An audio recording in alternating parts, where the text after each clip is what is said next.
Ayun. So, class, we are doing this because we had a very, I would say, unfortunate event last Monday due to Typhoon Garding. And we fully understand the current situation na kung saan medyo meron pa mga disruption pagdating ng internet connection natin as our companies who manage our telcos are currently prioritizing those who are affected, directly affected by Carding. So I decided to come up with a recorded, I would say recorded lecture instead of asking you guys to come into class so that this thing is going to be discussed eventually. But since I received numerous and several messages telling that they are currently having some intermittent connection, even I still do have intermittent connection and I cannot have the speed that I'm paying for as of this moment. So, yun nga, para at least kahit papano medyo smooth and at least kahit papano all goods tayo and you're not gonna be left behind even though that we had a cancellation of class last Monday and we are not technically canceling this class. Okay, so this is gonna be a responsibility to at least view so that you can fully understand on what's gonna be our topic for this specific week, which is gonna be week 4. Now, class, I strongly advise to keep an open mind with regards to this because there are multiple and various ways on how you could possibly operate your own businesses. At the same time, if we're going to talk about the food businesses per se, well, we all do have our sweet spot. We all do have our challenges. We all do have our different strategies. What I'm trying to say right now is that this is, I would say, quite a guide for you guys. If you don't have any idea yet, but it doesn't mean that you technically need to follow this and knew this because there are times that may mga ways na kung saan mas effective pa rin. And we all know that for a fact. Halos lahat naman kayo may mga businesses at the same time may mga restaurants na rin yung iba naman sa inyo. Merong mga time but I would say there will always be a room for improvement, most especially pagdating ng operations ng restaurant. So, syempre, nagbabago-bago yung trend, nagbabago-bago yung setup, nagbabago-bago yung demands, most especially pagdating ng supply. Ngayon, syempre, pagdating ng restaurant operations, we're gonna tackle it as a whole in a way na we're gonna be we're gonna be having this kind of idea na kung saan, pwede pala. Okay? Now, class, let me change my screen as of this moment. Okay? Now, let's talk about the restaurant operations itself. Okay? As you can see on the screen, well, natakal naman na to madalas. Most especially with marketing subject, yung mga piece. Diba? May 7 piece, 14 piece, 36 piece. Napakaraming klase ng piece. Pero syempre, magko-concentrate tayo and we're gonna focus on the product, price, and place. Okay? Well, as a matter of fact, we all know this for a fact na syempre, may pinag-uusapan tayong location, location, location. Malaking bagay yan. Yan yung place. But the big question right now is that if your product could technically have or I would say could generate profit for you. And at the same time, we also know that for a fact that as of this moment, we really do have a quite high inflation rate. Okay? So, yung price point. Ngayon, on our previous weeks, we already discussed the style and paano mo, alam mo yun, the specific market segments na ano yung kaya nilang i-afford. Here in the Philippines, well, definitely, you technically should have a very good product. At the same time, it should be quite affordable. Most probably. If you wanted to have a very huge chunk of the market, most especially if we're gonna talk about the segment B and C and on lower, medyo nandun tayo sa price talaga. Yun ang pag-uusapan natin dun sa part na how much are you willing to go low to sell, di ba? As much as possible, if you're gonna operate here in the Philippines, ano ba yung pinaka sweet spot pagdating ng profit margin natin? Okay, enable for you to penetrate a specific market para dahil marami na ring competition on which is saturated na rin yung market. So ito, pinag-uusapan talaga to pagdating restaurant operations. And as far as you can see, pagdating ng restaurant operations, nagkaroon tayo ng trend before na kung saan majority of the restaurants can be found on this specific street or can be found on this specific area. Alam mo yun, naging strip na siya eh. However, pagdating ng pandemic, lahat nag-shift yan. Nagkaroon lahat yan ng online. Lahat ng gusto mag-survive during those times became an online setup. Ngayon, price point, the same. It's just that medyo mas mahal siya because of the logistics kasi kailangan mong bayaran. But right now, the economy is currently open. Marami naghihigahos. Marami naghahabol ng income din.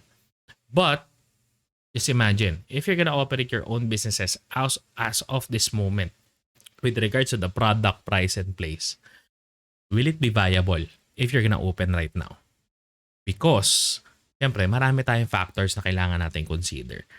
Sa iba, nakikita natin, like as you can see, on the operational manual itself, you may need to come up with a promotion. Promotional or marketing stunt or stint, I would say. Kasi hindi na talaga pwede yung typical promotion ngayon eh.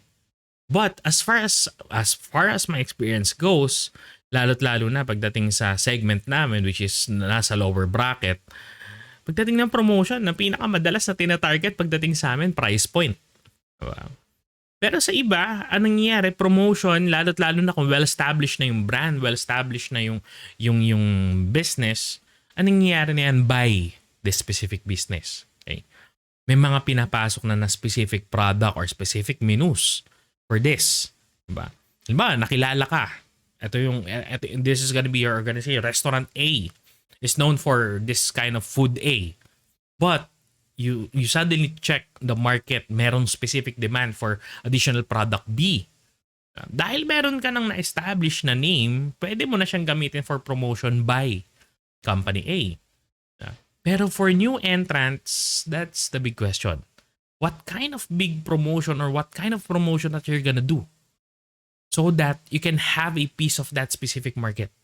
Okay? Para makapag-operate ka, maging profitable, or I would say much as well be operational na hindi ka nagkakaroon ng abono, or I would say break even lang.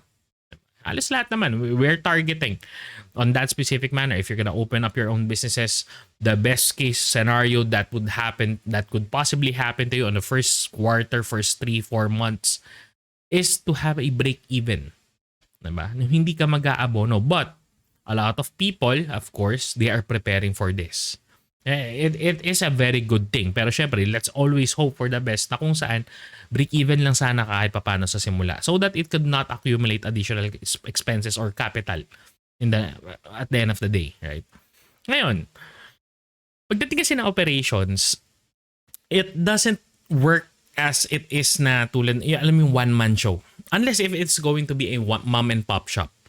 We can see this a lot in multiple countries na mom and pop shop. Kahit naman dito, meron pa ring mom and pop shop na nangyayari na sila talaga yung nagmamanage. Yung team nila is the whole family. Meron at meron pa rin. But in a small scale, hindi micro small scale na. In a small scale, kailangan mo na talaga ng team. The team itself would help you. Okay? One funny thing about teams that we do have this kind of idea and tendency to get these best people. It's okay. It's fine. If you can afford it, well and good. But, here's the catch. Kung yung team mo sobrang solid, sobrang galing, and you are micromanaging them, there's no point on having that specific team. Because there's no point on hiring very good people if you're the one. And I would say na you're not gonna let them grow and develop for your organization. Always keep in mind na walang umaangat na mag-isa. Okay? Mapapansin yan in your own family businesses, in your own things. Diba?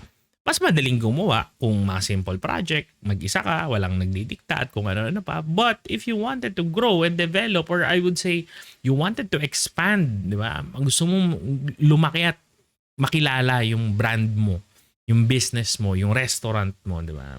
To be specific, you really need to have a very good team. It doesn't mean that you studied well, tapos you do have an idea of everything. There will always be someone who's gonna be better. Okay? And that specific someone na makakasama nyo at makakatulong nyo would be part of your team. Meaning to say someone would lead, someone would follow. But just imagine, kung yung team nyo sobrang synchronized, all you need to do is just to talk. and they're gonna have a very good idea na ito yung magandang gawin, ito yung gagawin natin for the organization. This is the common thing that I'm saying, most especially in any kind of operations, most especially in business side. Okay? Always take care of your people, meaning your team. Because at the end of the day, they are the one who's gonna give you the profit that you're aspiring or your goals, di ba? O kaya yung gusto mong level, sila yung mag-aangat sa'yo. And these specific people, this team, di ba? Sila yung makakasama mo to the point na at the end of the day, it's gonna pay off. Trust me on that. Having a very good team, most especially if you can manage and lead them well, it's very good. Okay? But syempre, on the latter part, matututunan niya yan gradually. There are numerous cases na kung saan this is gonna be identified na kung saan in an operation, if there will be no people who's gonna be behind your back, or I would say behind you, supporting you, you're not gonna be having a competitive edge, because a lot of companies right now, and most especially restaurants, halos lahat yan sila in sync na, matagal na. Paano kung new entrant ka and you are this kind of person who cannot lead, or I would say manage well your people? Maraming factors dito. Well, this is gonna be another set of topic, but pinaka bottom line, having a very good team would technically have a very good operation. Yun naman talaga nun. Kasi if you do take care of them, they will take care of your business. Okay. Now, if we're gonna talk about the target customer, which is number 4, dito nagkakaroon ng misconception na kung saan, well, a lot I've seen most businesses who open up during the pandemic, their target customers are those people who are at home. Okay. Yun na yun. Wala nang iba. Pero syempre, if we're gonna talk about the segmentation of the market, that's another set of story. Etong target customer, may mga branches pa yan, may pang mga pinaka-target talaga yan. Plus, identifying your target customer would help you. Okay? Kasi dun mo makikita yung price point mo, what's gonna be the product itself. Alam mo yun, it will be identified on that specific target customer or target segment. Ngayon, if you wanted the whole chunk of the market, medyo nandun tayo sa point na yes, it can be achievable, feasible, and everything. But please do take note, it will take time. Ngayon, for us, startups, what I would always suggest, if startups ka, you need to identify a specific market first. Specific target customers. Doon muna tayo. Then, expand gradually. Pero yung iba, ang ginagawa kasi, they're gonna cater the whole chunk of the market, then titignan nila kung babano sila, kung sinong market segment or what kind of people or what kind of customers are they having. Merong iba-iba kasing approach pagdating ng market analysis. Okay. Well, depende yan who's gonna run the show. But just imagine, initial part pa lang, you already identify the product, price, place, etc., and the previous discussion that we had on this specific sync session na recorded. So just imagine, if you're going to analyze the part na kung saan, alam mo yun, ito yung babagay dun sa business mo. Okay? Don't you think your financial would be affected? Diba? Kasi just imagine, here's gonna be the two scenarios. Nag-decide ka, okay, cater muna natin tong whole chunk of the market. Okay. Here's gonna be the price point. Para ma-identify mo muna kung sino talaga yung target consumer mo or target customer mo. Pero ang initial capital mo doon, medyo malaki talaga. Kasi you're gonna test the waters, everything. Diba? You're gonna test the waters. Unlike for those people na medyo limited yung finances, iisipin talaga niyan, ano talaga yung eto muna tayo. One step at a time. Each and every one of us, magkakaiba tayo ng scenario. We're gonna have this kind of situation na kung saan you're gonna believe that this is much more better. And for this specific person, this is gonna be much more better. It's fine. It's okay. Kaya nga yung sinabi ko sa inyo, initial pa lang eh. Each and every one of us, magkakaiba tayo ng perspective, point of view, at kung ano pa. But, if we're gonna talk about finance, syempre, lagi yan may pros and cons. Kung bakit nakalagay si finance, well, for me, on the operations manual, there will always be an allotted budget for everything. Right? So ngayon, depende kung ano gusto mo saan mo gusto magsimula. 1, 2, 3, 4, 5, 6 pa yung susundin mo. Because on my case, if that this is gonna be the things that I would operate a future business of mine, I'm gonna always check my finances first. No joke. Yeah, but for a lot of people who are already been engaged on this endeavors or on this kind of businesses, yung finances to follow eh. Diba? Kasi they wanted to solve a problem na kung saan it could be possibly profitable. But in a restaurant operations, syempre pag-uusapan talaga natin finance. Would you rather have this kind of machinery or would you rather hire these people who can do it for you manually? Diba? So pros and cons, it could take time, but kung titingnan naman natin, yung employability, the employment rate of your company or your business or your restaurant would be higher then kasi you're technically helping someone else on this current situation. So, may mga ganito, may mga kino-consider tayo. There's no right and wrong pagdating ng operations manual. However, okay, I would say the wrong move that you're gonna do in opening up your operations, most especially if you're gonna open up your restaurant, by not knowing how it could be possibly operated by someone else. Okay? Kasi yung iba talaga nagiging hands-on eh. They're gonna have this tendency on where I wanted this to be hands-on. Everything will be there. Okay? But it's okay. Okay naman. I've seen some restaurants on where yung talagang kung hindi ka mag-anak, anak, or brother or sister or family talaga yung nasa cashier. Diba? Ano mang problema yun? Okay yun. But it will limit you to the point na kung saan, paano pagdating na expansion? Diba? Kaya may mga system na pinag-uusapan dito. There's no problem if you're gonna concentrate in one shop. But medyo tali ka rin dyan. Ang sabi sa akin before, the most possible way that you can operate a restaurant is that yung lahat talagang naka-audit or I would say lahat nakalista. So that, alam mo yun, they could follow. Even though that you're not there. They could have this guide. May mga ganito kasi. There are people who could adjust with text-based, email, or kung ano man. Pero there are numerous cases na makikita natin pagdating sa mga restaurant operations. Kahit i-observe natin yan, we do have this kind of paper trail na kung saan, kung ano yung gagawin ng mga tao.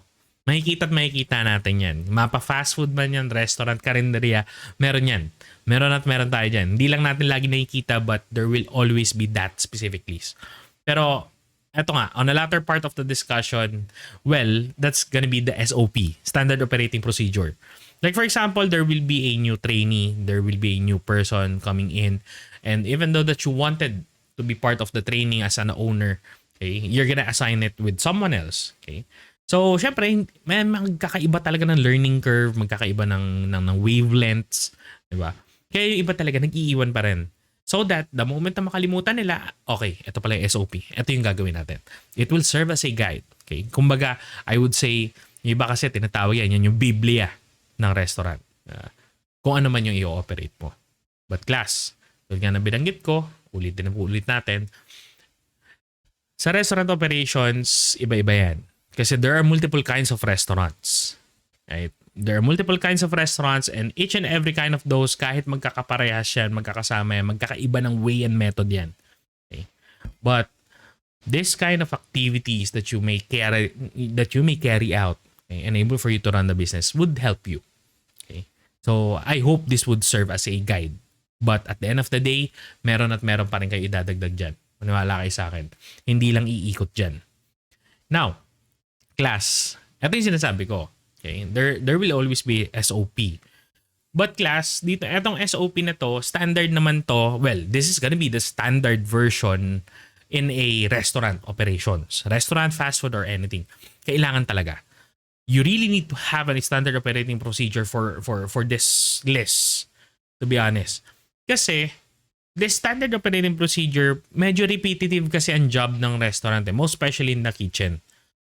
Kasi sa kitchen, the moment na merong order, paulit-ulit lang naman yung gagawin nila na yan. And it will come a time na kung saan the menu or I would say the recipe of the specific food would not be followed. Most especially if the ingredients not available. Dito papasok yung galing ng tao mo. But if you can provide everything standardized, right? It's fine, it's okay. Kasi ito yung mga gagawin na food safety procedure. What's gonna be the specific procedure? Food safety ngayon, syempre dinagdag na natin yung wash, rinse, and sanitize. Store opening and closing. Bakit do you need to open on this side?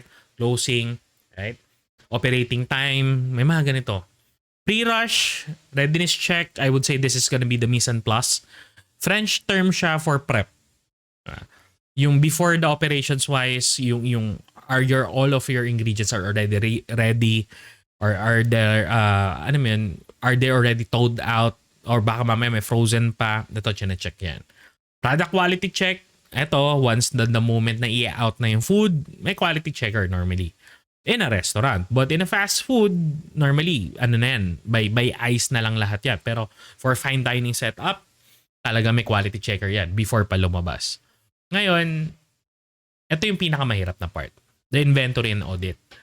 Kasi, normally, the inventory and audit, what's gonna happen is that if the business is already operational, there will be an inventory and audit. Not during, I would say before and after shift. If a restaurant is operating for 24 hours, medyo mahirap siya. Kasi there will be three sets of inventory and audit for every ship.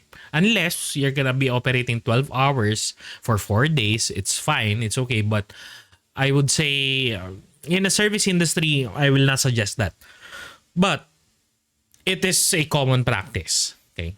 So inventory and audit, what's gonna happen is that you need to have someone else to check on this. Kaya dito na papasok yung yung POS.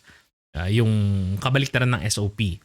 Yung point of sale system, because you need to check how many stocks are left, right? Tapos ito na lang yung additional orders, tapos ito na lang yung mga pwedeng i-orderin. This is gonna be the orders for the following day. Medyo matrabaho talaga ang inventory, no joke. Okay. Labas pa dito yung mga pilferage ha. Trust me. Pagdating kasi ng inventory and audit, normally dapat, if this is going to be the inventory, like for example, you started operations, 100 yung stocks. Yun yung inventory mo. But the moment that you ended the service, ang audit mo is 50 na lang yung naiwan. But the actual sales na nangyari is around 30 lang. So where is the 20? On a daily basis, normally ginagawa talaga to. Dapat, supposedly. Because class, this is the part na medyo mahirap i-operate pagdating ng kainan. Pag restaurant, I would say yes, it is gonna be much more easier compared on having a karinderya na everything will be in tantiameter. What tantiameter? It's not gonna be by weight, it's not gonna be by volume, di ba? One order, you're gonna place a specific amount lang na nasa platito. Medyo mahirap siya. Pero meron tayong mga tinatawag na yields cost on how you could standardize everything. The standard operating procedure on how you could count the yields, how you could count the production. May mga ganito. So, eto, nililista to usually before you could possibly operate. But as far as my experience goes, only few restaurants who really do know on how to operate one do this.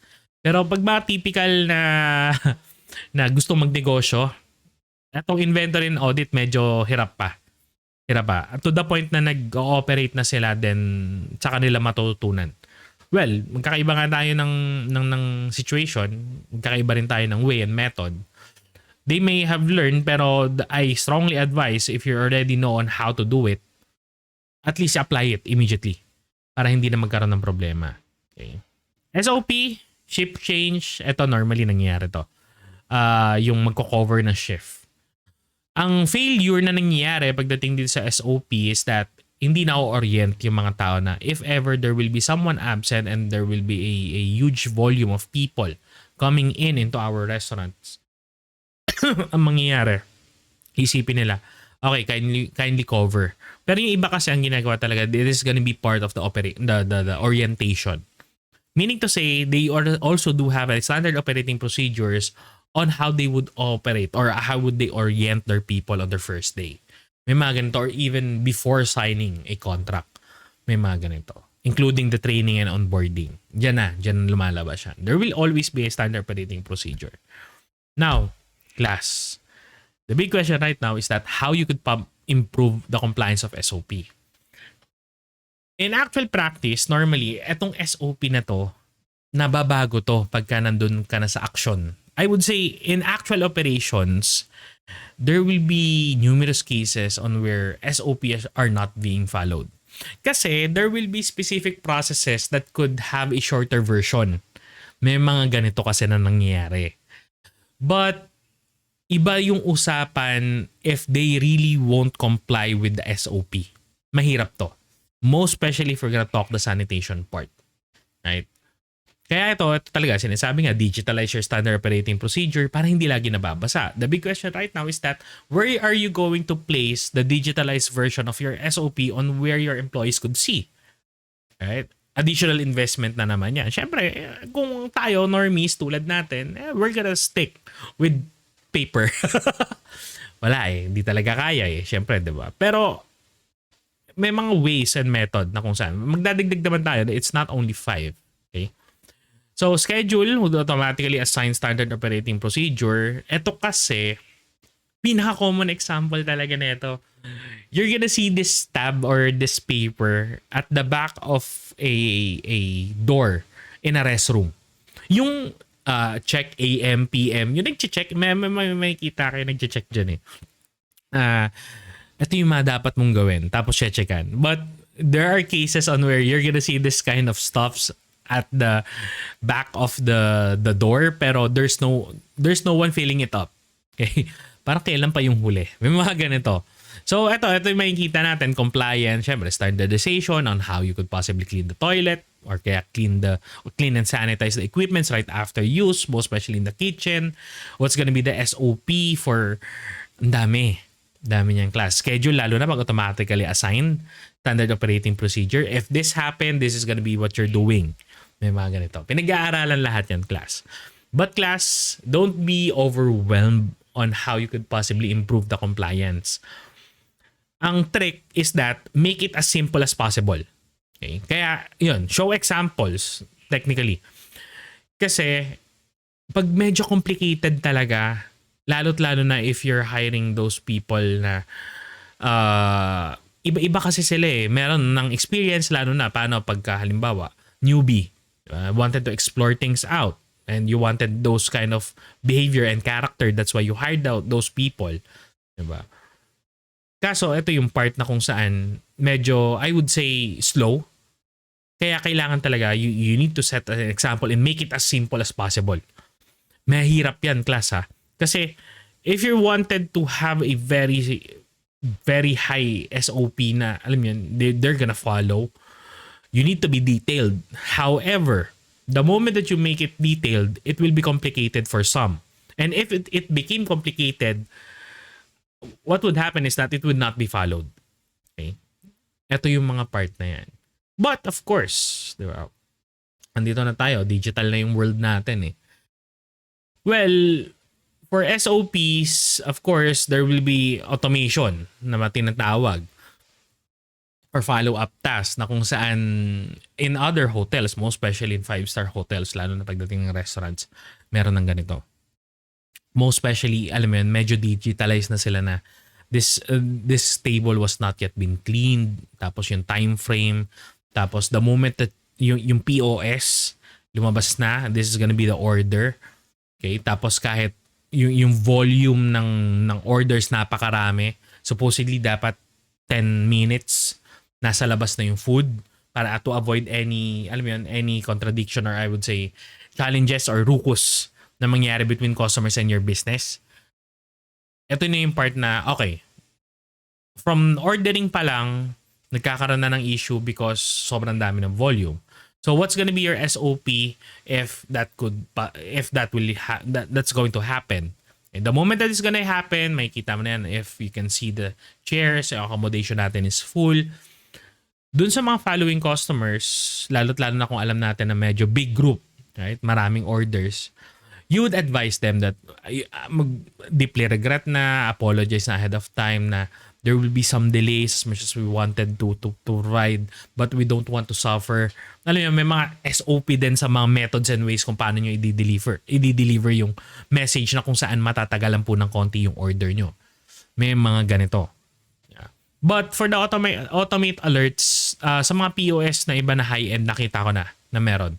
Meron lang siyang time frame. Halimbawa, target mo 10 minutes. Then, the moment na na-reach na yung ganito karaming order in a specific time frame, mag-a-adjust na yung 10 minutes. Therefore, yung mga waiters, ito na yung serving time namin. May mga ganito.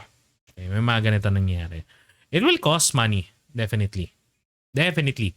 But, syempre, yun, makakatulong yun eventually. But last but not the least, pagdating dito, you really need to identify yung top performing and underperforming stores. Kasi, you might have a problem pagdating ng SOP mo. Kasi yung bakit low performing? Marami namang factors. Baka mamaya naman kasi yung SOP na ginawa mo for them to follow, most especially yung kung ang business model mo is for franchise, kailangan mo talaga ng reports. And saan manggagaling yung reports na to? Of course, pagdating na ng POS. Minsan kasi pagkatao talaga, sad reality, there will always be white lies, I would say. But again, pagdating kasi dito, the SOP, I will advise, of course, na magkaroon talaga kayo. Lalo't lalo na if you're gonna be operating with more than 10. Pero, hindi siya a must immediately pagka nag-isimula ka. Pero if you already know on how you could possibly do things right in the first place, gumawa ka na. Then adjust as time goes by. Yeah, merong mga ganito. Kasi, here's the fun part. Having a very good feedback during the operations of a business or most especially pagdating ng restaurant, malaking bagay if you're gonna get the feedback not by your customers but by your employees. Because they are also your customers. Internal nga lang.